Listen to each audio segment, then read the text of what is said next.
नमस्कार, स्वागत है आप सभी का बनो अपना फाइनेंस मिनिस्टर में। और हमारी आज की कड़ी है विमेंस वेडनेसडे स्पेशल, जो कि हर हफ्ते हम लेकर आते हैं महिला निवेशकों के लिए। और अगर आप भी हमारी ऐसी महिला दर्शक हैं जो अपनी फाइनेंशियल प्लानिंग की जानकारी हमसे चाहती हैं, या आप सही रास्ते पे हैं या नहीं ये चेक करवाना चाहती हैं, पहली सैलरी हो, रिटायरमेंट की प्लानिंग हो, आप हाउसवाइफ हो या अगर आप कामकाजी महिला हो, अपने सवाल अगर आप हमसे पूछना चाहती हैं बचत को लेकर, निवेश को लेकर, किसी भी चीज़ को लेकर जिससे आपको आर्थिक आज़ादी मिलने में आसानी हो, आप उस राह में और आगे जा सकें, तो अपने सवाल आप हमें भेज सकती हैं।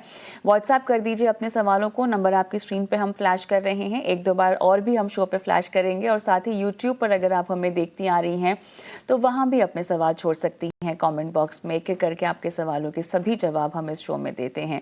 समीर शाह हमारे आज के मेहमान हैं जो जुड़ चुके हैं और आज आपकी सहायता करेंगे और आपको मार्गदर्शन भी देंगे। समीर, हाय, गुड इवनिंग, स्वागत है आपका बनो अपना फाइनेंस मिनिस्टर की इस खास पेशकश में। और बहुत इंटरेस्टिंग सवाल भी आए हैं। कुल मिला के सवालों में सभी महिलाओं ने बहुत ही सिस्टमैटिक तरीके से फंड्स खरीदे हुए हैं, अपने लक्ष्य को भी तय किया हुआ है। तो मेरे ख्याल से बहुत ज़्यादा काम आपका कम हो गया है, क्योंकि सवालों में ऑलरेडी ऐसे फीलिंग आ रही है पढ़कर कि महिलाएं कुछ जागरूक हैं और उसी के मुताबिक इन्होंने अपनी प्लानिंग भी की है। लेकिन चलिए शुरुआत करते हैं समीर। और दिव्या भट्टाचार्य जी का सवाल लूँगी सबसे पहले। वेस्ट बंगाल से हैं, सरकारी कर्मचारी हैं, ये पेंशन इनको मिल रही है। ये कह रही हैं कि 10 साल के अंदर इन्हें बहुत बड़ा कॉर्पस भी बनाना है। 41,000 SIP बढ़ा सकती हैं, हर साल 2,000 रुपये तक ये बढ़ा सकती हैं, तो शायद कर रही हैं, उसी को बढ़ाएंगी। लेकिन कहाँ कर रही हैं, फंड्स के नाम हमें नहीं दिए हैं, और बहुत बड़े कॉर्पस की एग्जैक्ट डेफिनेशन क्या होगी उसकी जानकारी भी मेरे पास नहीं है। फिलहाल आप ही एक्सपर्ट हैं, तो आप मेरे ख्याल से इसको डिकोड कर सकते हैं और अलग अलग अजम्पशंस लेकर इनको सलाह दे सकते हैं। Good evening Kavita ji, thank you so much, आपने आपके शो पे मुझे आमंत्रित किया। अब आते हैं दिव्या जी के सवाल पर। दिव्या जी, पहला हम डिस्कस करते हैं आपके कॉर्पस के बारे में। आप जो अभी 41,000 की SIP करना चाहते हैं और हर साल वो SIP को 2,000 से बढ़ाना चाहते हैं, और आप करीबन ये चीज अगले 10 साल तक करना चाह रहे हैं। अगर हम ये सारे एजम्पशन लेते हैं और ये आप जो इन्वेस्ट कर रहे हैं उस पे एवरेज 12% के CAGR से रिटर्न अगर जनरेट होता है, तो करीबन आप 1,12,00,000 रुपए इकट्ठा कर पाएंगे। अब हम यहाँ पे अज्यूम करते हैं कि आपको बड़ा कॉर्पस इकट्ठा करना है, मतलब कि आप 1 करोड़ से ज्यादा इकट्ठा करना चाहते होंगे। तो अगर हम अज्यूम करते हैं कि आपको 2 करोड़ इकट्ठा करना है, ये सिचुएशन में आप अपनी SIP को हर साल 2,000 की बजाय हमारा सुझाव ये रहेगा कि आप 10% या 15% से बढ़ाए। ये आप जो गोल इकट्ठा करना चाहते हो, जैसे आपको बड़ा पैसा इकट्ठा करना है, उसके लिए आपको हेल्प करेगा। हमने आपका पोर्टफोलियो ये कंसिडर करके बनाया है कि आप सेंट्रल गवर्नमेंट के एम्प्लॉई है और आपको पेंशन मिलेगा, आपकी जॉब स्टेबल है, ये कंसिडरेशन करके पहला आपका पोर्टफोलियो बनाया है। यहाँ पे हमारा सुझाव ये रहेगा कि आप अपने पोर्टफोलियो में जो 41,000 रुपीज से स्टार्ट करना चाहते हो, उसमें से 12,000 रुपया पराग पारिक के फ्लेक्सी कैप में करें। 12,000 रुपए का इन्वेस्टमेंट SIP की शुरुआत आप मोतीलाल ओसवाल मिड कैप में करें। 10,000 रुपए की आप निपॉन इंडिया स्मॉल कैप की SIP करें और 7,000 UTI निफ्टी 50 इंडेक्स फंड में करें। ये हमने ये अज्यूम करके लिया है कि आपका आगे का इन्वेस्टमेंट नहीं है। अगर आपके पास आप ऑलरेडी इन्वेस्ट कर रहे हैं, आपका ऑलरेडी एग्जिस्टिंग पोर्टफोलियो है, ये सिचुएशन में आपको ये चीज ध्यान में रखनी है कि आपके पोर्टफोलियो, आप जो भी इन्वेस्टमेंट कर रहे हैं, इंक्लूडिंग ये 41,000 क्लब करके, आपका टोटल पोर्टफोलियो का 35 से 40% मिनिमम लार्ज कैप फंड में होना चाहिए, 20 से 30% के बीच में फ्लेक्सी कैप में रखना चाहिए, अप टू 30% मिड कैप और स्मॉल कैप में आप करें, और बैलेंस 10% आप इंडेक्स फंड और या गोल्ड या सिल्वर ETF में करें। ये हमारा आपका ओवरऑल, अगर आपका इन्वेस्टमेंट है तो ये पोर्टफोलियो को ब्रेकअप में ध्यान रखे हुए अपना पोर्टफोलियो रखे। And wishing you very all the best for your investment journey ma'am. Absolutely. और दिव्या, जस्ट इन केस आपको और क्लैरिटी की ज़रूरत हो तो अपना सवाल आप फिर से हमें भेज सकती हैं, एक बार फिर से आपका रिव्यू कराएंगे पोर्टफोलियो, अगर आप जानकारियां और दे दें तो। रीता कुमारी जी का सवाल ले लेंगे, और इनका भी टाइम ड्यूरेशन SIP और इन्वेस्टमेंट को लेके 15 साल का ही है, लेकिन इनका जो लक्ष्य है वो लगभग 2 करोड़ का है। अगस्त 2025 से ही अपने इन्वेस्टमेंट्स की शुरुआत कर चुकी हैं। इन्होंने अपने पोर्टफोलियो में 5-5 हज़ार रुपये डाल रखे हैं। 2 स्मॉल कैप फंड्स हैं, बंधन और निपॉन इंडिया। HDFC इनके पास मिड कैप है और एडलवाइस का भी मिड कैप है। तो केवल एक मिड कैप और स्मॉल कैप की ही थीम पकड़ी हुई है इन्होंने। रीता, थोड़ा सा अग्रेसिव तो है आपका पोर्टफोलियो, लेकिन अब इसको सुधारा जा सकता है। बताइए समीर, कैसे सुधारे? आपने बहुत सही तरीके से रीता जी के पोर्टफोलियो को डिकोड कर दिया कि उनका पोर्टफोलियो स्मॉल कैप और मिड कैप ओरिएंटेड है। मैडम, जब भी हम इन्वेस्टमेंट की शुरुआत करते हैं अपना पोर्टफोलियो, जैसे आप देखेंगे कि आप कोई भी चीज करेंगे तो उसमें आप डाइवर्सिफिकेशन करते हैं, हर चीज में इन्वेस्ट करते हैं। सिमिलर थियरी आपको यहाँ पे भी अप्लाई करनी चाहिए। मिड कैप, स्मॉल कैप, जब आप इन्वेस्टमेंट करना चालू करते हैं तो कभी भी रिटर्न को देख के अपने पोर्टफोलियो में स्कीम का सिलेक्शन ना करें। रीजन कि अगर आप यहाँ पे जो स्कीम चार्ट में टॉप दिखती है, वो जरूरी नहीं है वो आपके गोल के अनुरूप हो। सो जब भी आप फंड का सिलेक्शन करें, आपको वो स्कीम देखनी है वो जो स्कीम आपको अपने गोल को अचीव करने में मदद करे, ना कि चार्ट में टॉप दिख रही हो। सो एक चीज का ध्यान जरूर रखें। आमतौर पे हम जब भी इन्वेस्टर से इंटरेक्ट करते हैं तो यही क्वेश्चन निकल के आते हैं, कौन सी स्कीम ने अच्छा रिटर्न दिया है। सो रिटर्न के बेस पे प्लीज अपने पोर्टफोलियो को ना बनाए। अब आते हैं आपके पोर्टफोलियो पे। आपका पोर्टफोलियो में mid cap, small cap oriented है। सो आप अपने मिड कैप, 2 मिड कैप है, 2 स्मॉल कैप है, कंसोलिडेटेड करके एक-एक करें। आप पराग पारिक फ्लेक्सी, वही पैसे आप पराग पारिक 5,000 रुपया पराग पारिक फ्लेक्सी कैप में डाइवर्ट करें और बाकी का 5,000 रुपया आप यूटीआई निफ्टी के 50 इंडेक्स फंड में भी आप डाइवर्ट करें। तो 5-5 हजार रुपया आप इसमें डाइवर्ट करें, इससे आपका पोर्टफोलियो काफी स्टेबल हो जाएगा। अब आते हैं आपके पोर्टफोलियो, आपका जो दूसरा क्वेश्चन था कि आपको 2 करोड़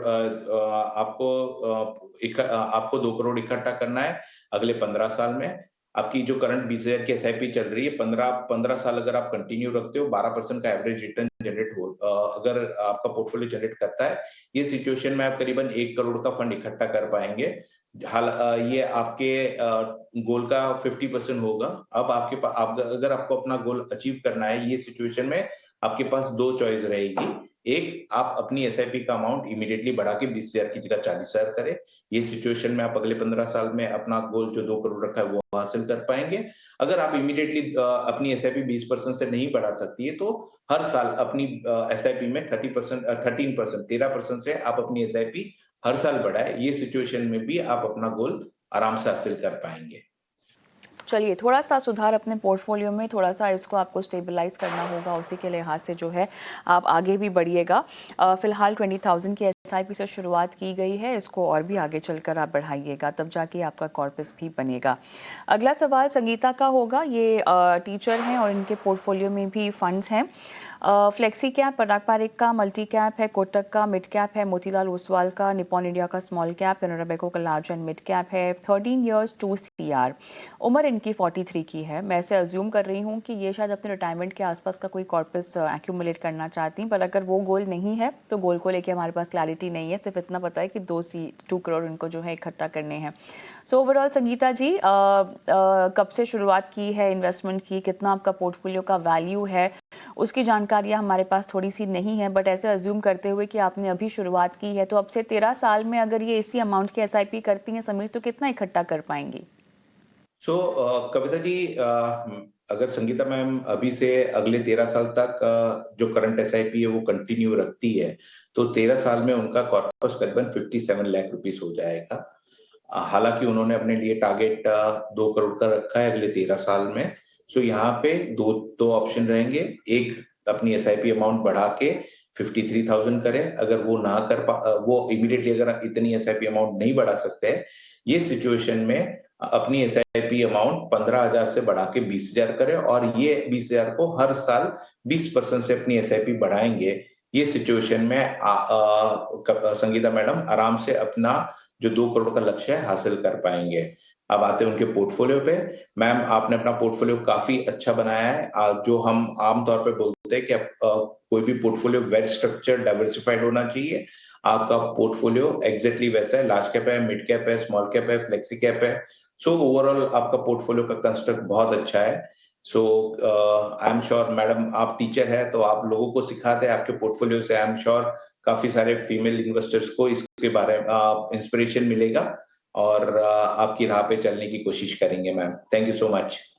बिल्कुल, लेकिन देखिए अपने इन्वेस्टमेंट को बढ़ाने की बहुत ज़रूरत है क्योंकि 60 लाख के आसपास की रकम आप इकट्ठा करेंगे जबकि आपका गोल जो है उससे बहुत ज़्यादा ऊपर है संगीता।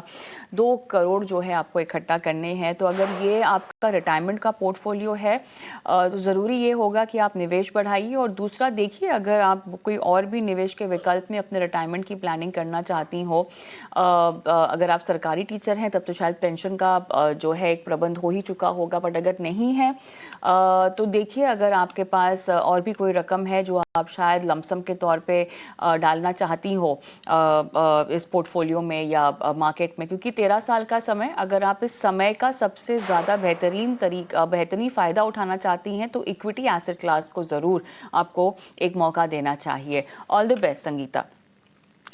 समीर, अगला सवाल अंकिता का लेंगे और ये कर रही है लगभग 28,000 की SIP और फ्लेक्सी कैप है इनके पास HDFC का, ईडलवाइज का मिड कैप है, ICICI प्रो का इंडिया अपॉर्चुनिटी है, ICICI का asset allocator fund of fund lump sum कर रखा है 5 लाख रुपए, ABSL का कंजम्पशन फंड भी है, ABSL का डिजिटल इंडिया भी इनके पास है, 1 CR 15 ईयर्स।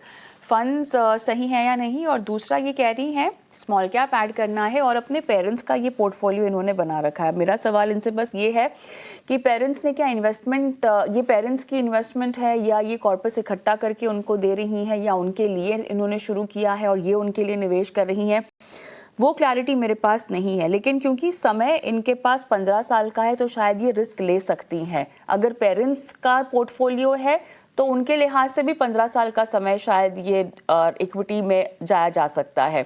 बट आप इनको रेकमेंड क्या करेंगे? रणनीति इतनी अग्रेसिव हो या कम किया जाए, डिसाइड कैसे करें? कविता जी, अगर हम अंकिता जी का अगर ओवरऑल पोर्टफोलियो स्ट्रक्चर देखें तो पोर्टफोलियो काफी अग्रेसिव साइड है, बिकॉज उन्होंने अपने पोर्टफोलियो का लगभग 28,000 के पोर्टफोलियो में से 10,000 यानी कंसीडर करो 35 to 40% portfolio thematic and sectoral fund में इन्वेस्ट किया है। यहाँ पे आमतौर पे जब हम 15 साल इन्वेस्टमेंट की बात करते हैं तो थीमेटिक पोर्टफोलियो ये 15 साल के गोल के एस्पेक्ट से कंसीडर यानी अच्छा सुझाव नहीं रहता है। ये पोर्टफोलियो जब हम थीमेटिक फंड्स की बात करते हैं, ज्यादातर साइक्लिकल इन्वेस्टमेंट है और थोड़ा रिस्क के पैरामीटर में देखने जाए तो हाई रिस्क कैटेगरी के साइड पर फॉल करते हैं। 15 साल के कोर पोर्टफोलियो के कोर गोल के हिसाब से ये पोर्टफोलियो हमारी ओर से सुझाव नहीं रहेगा कि दो थीमेटिक या सेक्टोरियल फंड रखे। पहला पॉइंट ये रहेगा कि आप हो सके तो इसमें से निकले और फ्लेक्सी कैप या इंडेक्स फंड या पैसिव मैनेज फंड में आप इन्वेस्ट करें।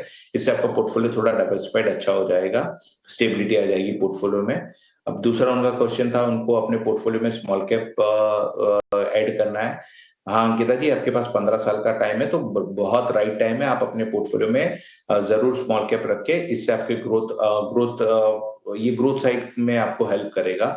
सुझाव ये रहेगा, अगर आपको थोड़ा मॉडरेट रिस्क लेना है ये सिचुएशन में, आप निप्पॉन इंडिया का स्मॉल कैप सिलेक्ट करें, और अगर स्मॉल कैप में भी अग्रेसिव साइड जाना चाहते हैं तो क्वांट स्मॉल कैप अपने पोर्टफोलियो में ऐड करें। अब आपका तीसरा क्वेश्चन था कि आपको पोर्टफोलियो आपके पेरेंट्स के इन्वेस्टमेंट के लिए पोर्टफोलियो बनाना है। वी अज्यूम जो आप ये SIP कर रहे हैं, ये आपकी SIP रहेगी, आपकी खुद के फ्यूचर गोल के लिए कर रहे हैं, और पेरेंट्स के लिए अगर उनके पास फंड है और उनको पोर्टफोलियो बनाना है तो सुझाव ये रहेगा, यहाँ पे ग्रोथ ओरिएंटेशन की बजाय कैपिटल प्रिजर्वेशन प्रायोरिटी पे रखना होता है।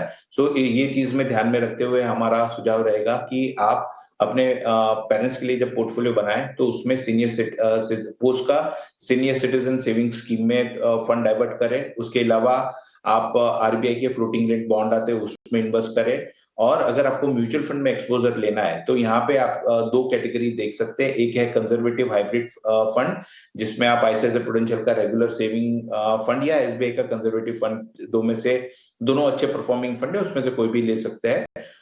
ये दोनों फंड आपके लिए इन्फ्लेशन को बीट करने के लिए आपको हेल्प करेंगे। सो सुझाव ये रहेगा कि आपने पेरेंट्स के पोर्टफोलियो को डेट ओरिएंटेशन ज्यादा रखे, इक्विटी ओरिएंटेशन हो सके उतना कम रखे। अब आते हैं, आपने अपने लिए गोल रखा है 1 करोड़ का अगले 15 साल में। आपकी जो करंट एसआईपी 28,000 की चल रही है, अगर आप हर साल 10% बढ़ाते हैं तो आपने जो 1 करोड़ का गोल अपने लिए रखा है आप आराम से हासिल कर पाएंगे। आप करीबन 2 करोड़ 31 लाख रुपए इकट्ठा कर पाएंगे अगले 15 साल में। बट मैडम यहाँ पे ऑलवेज एक चीज ध्यान में रखें, इन्फ्लेशन और टैक्सेशन। जब भी आप कोई भी गोल सेट करते हो तो ये दो चीजों को कंसीडर करके ही गोल सेट करें। इससे जब गोल रियलाइज होगा तो आपको फंड की शॉर्टेज नहीं होगी। ऑलराइट, ये बातें आपको ज़रा ध्यान में रखनी होगी अंकिता, और उस हिसाब से आपको प्लानिंग करनी होगी। But just in case Ankita, अगर आपने ये अपने पेरेंट्स के लिए पोर्टफोलियो बना रखा है और आप चाहती हैं कि आपके पेरेंट्स को इस पोर्टफोलियो में से रेगुलर इनकम मिले, तो प्लानिंग को थोड़ा सा बदलना भी होगा, क्योंकि अब 15 साल तक तो वो इक्विटी में निवेशित नहीं रह सकते। अगर उनको पैसे चाहिए हो, अगर SWP जैसा कोई फीचर आपको ऐड करवाना हो, तो अगर इस क्वेश्चन में कोई और एंगल है, खासतौर से आपके पेरेंट्स जो कि अगर रिटायर हो चुके हैं, तो प्लानिंग पूरी तरह से बदल जाएगी। वो सिनारियो हमने कंसिडर नहीं किया बिकॉज हमारे पास पर्याप्त इन्फॉर्मेशन नहीं है, तो उसका ज़रा आपको ध्यान रखना होगा, और अपनी डिटेल्स अगर कुछ और एडिशन है तो भेजने होंगे फिर से। समीर, हम आगे बढ़ते हैं। अगला सवाल शिखा का लेंगे उड़ीसा से। इन्होंने 15 साल के लिए निवेश करना है, 1.5 करोड़ रुपए चाहिए। मिड कैप है HDFC का, Mirae asset large and mid cap, Parag Parikh flexi cap, Nippon India small cap इनके पोर्टफोलियो में है। SIP की अमाउंट फिलहाल तो जो बताई है वो ही है, लेकिन अगर बढ़ाना हो तो कितना बढ़ाना होगा? कविता जी, अभी शिक्षा जी की बात करते हैं तो उनकी SIP करीबन 14,000 की चल रही है। 15 साल तक वो इन्वेस्ट करेंगे। अगर एवरेज 12% से उनका इन्वेस्टमेंट रिटर्न जनरेट करता है तो करीबन 70 लाख के करीब उनका फंड इकट्ठा होगा। यहाँ पे उन्होंने अपने लिए थोड़ा अग्रेसिव गोल सेट किया है, दैट इज 1.5 करोड़। अब 1.5 करोड़ तक पहुंचने के लिए उनके पास दो ऑप्शन रहेंगे। पहला ऑप्शन है, अगर वो अपनी SIP को इमीडिएट बढ़ा के 14,000 से 40,000 करे, ये सिचुएशन में 15 साल में वो आराम से 1.5 करोड़ का लक्ष्य हासिल कर पाएंगे। बट अगर 40 अपनी SIP इमीडिएटली 15,000 से 40,000 नहीं कर सकते हैं, ये सिचुएशन में अपनी SIP को हर साल 15% से भी बढ़ाएंगे। ये हर साल 15% से भी अगर वो अपनी SIP बढ़ाते रहेंगे, ये सिचुएशन में भी 1.5 करोड़ का लक्ष्य जो उन्होंने सेट किया वो आराम से हासिल हो जाएगा। अब आते हैं उनके पोर्टफोलियो पे। कविता जी, उन्होंने अपने पोर्टफोलियो को काफी अच्छे से डाइवर्सिफाइड किया है। लार्ज कैप है, मिड कैप है, स्मॉल कैप है, फ्लेक्सी कैप है, सब है। ये जो आइडियलिस्टिक एक पोर्टफोलियो होना चाहिए, वेल डाइवर्सिफाइड होना चाहिए, ये उन्होंने अच्छे से बनाया है। आई गेस कहीं ना कहीं वो आपके वुमेन्स वेडनेसडे शो को रेगुलर देख रही होंगी, और उन्होंने ये चीज को आपकी अवेयरनेस ड्राइव का कहीं ना कहीं इम्पैक्ट उनके पोर्टफोलियो पे दिख रहा है।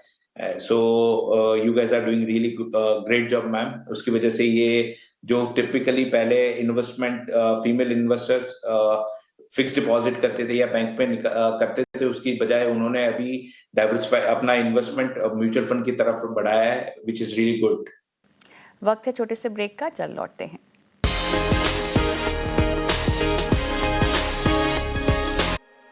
लता और आंध्र प्रदेश से सवाल भेजा है। ये अपने पति के पैसे इन्वेस्ट करती हैं। इनके पति वॉचमैन है और दोनों ने लगभग 12वीं तक की पढ़ाई कर रखी है, लेकिन इन्होंने अब अपनी बेटी के भविष्य को सुरक्षित करने के बारे में सोचा है। 3 साल की बेटी है और उसके लिए इन्होंने जो है 1,000 की SIP शुरू कर रखी पराग पारिक फ्लेक्सी कैप में। और बहुत इंटरेस्टिंग ये है कि पढ़ाई लिखाई के लिए ये अगर पैसे बढ़ा पाएँ निवेश के लिहाज से तो बढ़ाएंगी, वरना ये भी पूछ रही हैं कि अगर इतना ही निवेश रखें तो 10 साल में लगभग कितना ये जोड़ पाएंगे अपनी बेटी की पढ़ाई के लिए। तो Lata, first of all thank you, सवाल भेजा, कॉन्ग्रेचुलेशंस, पहला ही फंड चुना और वो भी पराग पारिक फ्लेक्सी कैप। मैं ये भी उम्मीद करती हूँ कि आपने निवेश के साथ साथ इस फंड को ट्रैक भी करना शुरू कर दिया हो, और साथ ही इक्विटी बाजार को लेकर भी जो अपनी जानकारी है वो बढ़ाएं, ताकि आपको समझ में आए कि कहाँ कितना रिस्क इन्वॉल्व होता है। और ऐसे में और भी फंड्स जोड़ने होंगे, जब मुमकिन हो सकेगा ज़रूर जोड़िएगा। कोई टारगेट आपने अभी तो सेट नहीं किया है, लेकिन आने वाले समय में वो कोशिश कीजिए कि आप वो कर पाएँ। क्या कहेंगे समीर? पहले लता जी, एक पॉइंट मैं आपको जरूर जिसके जिसके बारे में बात करना चाहूंगा। आपने शुरुआत छोटी ही सही बट करी बहुत सही डायरेक्शन में है। दूसरा, आपका इरादा बहुत बड़ा है। आप सिर्फ पैसे नहीं जोड़ रहे हैं, आप अपनी बेटी के लिए उनके सपनों की सीढ़ी तैयार कर रहे हैं। ये आप बहुत अच्छा काम कर रहे हैं मैडम। आप इसको कंटिन्यू रखना, बीच में ड्रॉप मत करना। अब आते हैं आपके पोर्टफोलियो पे, आपने आपके क्वेश्चन पे। अगर हम पराग पारिक फ्लेक्सी कैप फंड की बात करें तो ये एक सेफेस्ट फंड है। आप जब अपना निवेश की शुरुआत करते हैं, ये सिचुएशन में ऐसे फंड आपके लिए बहुत अच्छे होते हैं, बिगनर फ्रेंडली होते हैं। यहाँ पे large cap, mid cap, small cap सारे सेक्टर में डाइवर्सिफाइड होता है। आपने फंड का चुनाव बहुत सही किया है। अब आते हैं आपके क्वेश्चन पे। अगर आप 1,000 की एसआईपी 10 साल तक करते हैं और अगर आपका इन्वेस्टमेंट करीबन 12% से रिटर्न जनरेट करता है, ये सिचुएशन में करीबन आप 2,30,30,000 रुपए इकट्ठा कर पाएंगे। बट हमारा सुझाव ये रहेगा कि आप ज्यादा नहीं तो हर साल अपने एसआईपी को 10% से सिर्फ बढ़ाए, और तो ये सिचुएशन में आप करीबन 3,27,000 रुपए इकट्ठा कर पाएंगे। Wishing you very all the best. आप बहुत अच्छा काम कर रहे हैं। आपने काफी इन्वेस्टर को ये बात के लिए प्रेरित किया है कि जरूरी नहीं है आप बड़े बड़े अमाउंट से इन्वेस्टमेंट स्टार्ट करें। आप छोटे अमाउंट की इन्वेस्टमेंट से भी स्टार्ट कर सकते हैं। कहीं ना कहीं आपको ये हेल्प करेगा अपने गोल को अचीव करने में। राइट, चलिए लता, सो ऑल द बेस्ट और कंटिन्यू कीजिए अपने इन्वेस्टमेंट को। एक और आखिरी सवाल लेंगे शो का, बीना सारस्वत जी, और इन्हें अपने पति की मृत्यु के बाद लगभग 40 लाख रुपए अभी हैं जो अपने बच्चों के लिए इन्वेस्ट करने हैं। 10 से 12 साल कह रही हैं और 2 से 3 करोड़ रुपए अपने बच्चों के भविष्य के लिए ये निवेश भी करना चाहती हैं। तो बीना जी, बताते हैं आपको कैसे ये पैसे जो है आपको निवेश करने चाहिए इक्विटी में। समीर, रिस्क बहुत ज़्यादा तो शायद नहीं ले पाएंगी ये? कविता जी, हमारा पहला सुझाव यही रहेगा बीना जी के लिए कि आप ज्यादा रिस्कियर एसेट क्लास में ना इन्वेस्ट करें। आप जो अभी 40 लाख रुपया आपके पास है, ये सिचुएशन में आपको पहला पहला ऑब्जेक्टिव ये होना चाहिए कि कैपिटल प्रोटेक्शन के साथ साथ ग्रोथ मिले। आप 40 लाख रुपए का इन्वेस्टमेंट अगर आप लमसम, ये looking at the current market situation, हम सुझाव ये नहीं देंगे कि 40 लाख रुपया सीधा सीधा लमसम इन्वेस्टमेंट कर ले। उसकी बजाय यहाँ पे सुझाव ये रहेगा कि वो एसटीपी का रूट ले। पहले 40 लाख डेट साइड लिक्विड में पार्क इन्वेस्ट करे, वहां से सिस्टमेटिकली धीरे धीरे इक्विटी फंड की तरफ मूव करे। तो मार्केट के जो अप डाउन है उसका बेनिफिट आपको मिलेगा। पहली चीज है, यहाँ पे आप एसटीपी का रूट ले और ज्यादा रिस्क ना ले। नहीं, आपका लुकिंग एट द कंडीशन, हमारा सुझाव ये रहेगा कि आप इंडेक्स फंड अपने पोर्टफोलियो में ले, जिसमें यूटीआई निफ्टी 50 का इंडेक्स फंड आप अपने पोर्टफोलियो में रखें। दूसरा बैलेंस एडवांटेज फंड है जो हमारी ओर से सुझाव रहेगा, जिसमें आप इन्वेस्टमेंट करें, एचडीएफसी बैलेंस एडवांटेज फंड रखे। और तीसरा फंड रहेगा, तीसरी कैटेगरी रहेगी वो है अग्रेसिव हाइब्रिड फंड, जिसमें ऐसे प्रूडेंशियल का इक्विटी एंड डेट फंड आप अपने पोर्टफोलियो में रखें। ये 3 फंड बहुत हो गए आपके पोर्टफोलियो के लिए। ये यहाँ पे हमने बहुत सिस्टमेटिकली ज्यादा रिस्क भी नहीं लिया है और इन्फ्लेशन बीटिंग रिटर्न जनरेट होंगे। कंसिडरिंग आप रेगुलर इन्वेस्टमेंट करेंगे तो बने रहेंगे अगले 10 साल तक। अब आते हैं आपके गोल पे जो आपने रखा है, 2 से 3 करोड़ रुपए इकट्ठा करना है अगले 10 से 12 साल में। अगर आप अपना इन्वेस्टमेंट 40 लाख का लमसम 12% अगर वो रिटर्न जनरेट करता है, अगले 12 साल में आप करीबन 1,55,00,000 रुपए इकट्ठा कर पाएंगे। हालांकि आपका गोल है 3 करोड़ के करीब का। सुझाव ये रहेगा कि अगर आप हर महीने अपनी एसआईपी को एक छोटी एसआईपी 5,000 रुपए की एसआईपी स्टार्ट करें along with your 40 lakh rupees lump sum, और उसको हर साल 5,000 की एसआईपी को हर साल 10% से बढ़ाते हैं। ये सिचुएशन में आपने जो 3 करोड़ का लक्ष्य रखा है वो आप आराम से हासिल कर पाएंगे। और एक सुझाव ये रहेगा कि आप एटलीस्ट अगले, आपका जो मंथली एक्सपेंस है अगले 12 महीने तक जितना हो सकता है, जैसे अगर आपका मंथली एक्सपेंसेस 50,000 रुपया है तो करीबन 6 लाख रुपया आप लिक्विड फंड या फिक्स डिपॉजिट में रखें इन केस ऑफ इमरजेंसी। ये आप वहां से अपने अगले 12 महीने का 12 महीने तक अपने घर खर्च को आराम से मैनेज कर पाए। और राइट, चलिए इसी के साथ मेरे ख्याल से आज के शो को हम यहीं समाप्त करते हैं। बहुत बहुत धन्यवाद समीर, आपका आपने समय दिया और तमाम सवालों के जवाब दिए। और सभी दर्शकों को बता दें कि हमारे पास एक नंबर है व्हाट्सएप का जो आपकी स्क्रीन पे फ्लैश हो रहा है। अपने सवाल आप वहाँ भेज सकते हैं और यूट्यूब पर देख रहे हैं तो वहाँ भी अपने सवाल भेज सकते हैं। हम आपके सवालों को शो में शामिल करेंगे। नमस्कार।